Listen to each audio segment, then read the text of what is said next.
Let's talk about another avoidant abandonment pattern, which is devaluing. This is when you start to see the other person looking for and picking out their flaws over the good things that they have. And you start to really hone in and focus on those flaws to give you an excuse to walk away. This is again rooted in fear. You'll discover that all of the avoidant patterns are actually rooted in fear. But even deeper than that is usually a self worth issue and the fear of being seen in your imperfections.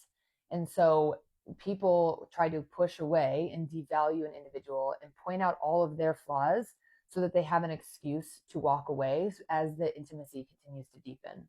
Again, I have literally done everything that I'm mentioning. I have done all of these things in my life. Now, what is the fear really speaking of? It's so much deeper than fear because, again, if you are afraid of being seen, you're afraid of all the other emotions that come with being a human and seeing in being seen in weakness for having all of these other emotions. So it's easier to just get out now than to have to show up and be vulnerable.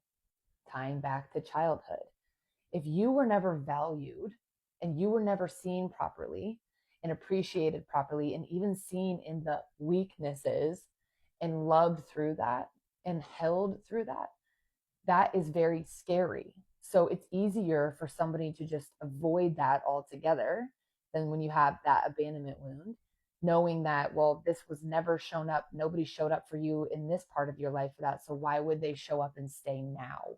So what does the ego do naturally? It presses blame on the other person and just starts picking them apart instead of diving in and discovering the discomfort. And I'm telling you, even as I speak on this, like I'm feeling it inside of myself because I still sometimes have this wound show up as I'm moving through this through my life. And I can feel it. The root wound is shame and fear. Really, it is. If you cannot fully be seen in this discomfort and like let go of these parts of yourselves that leave you less whole, then you are going to have a really hard time being with an individual that also has these parts of themselves.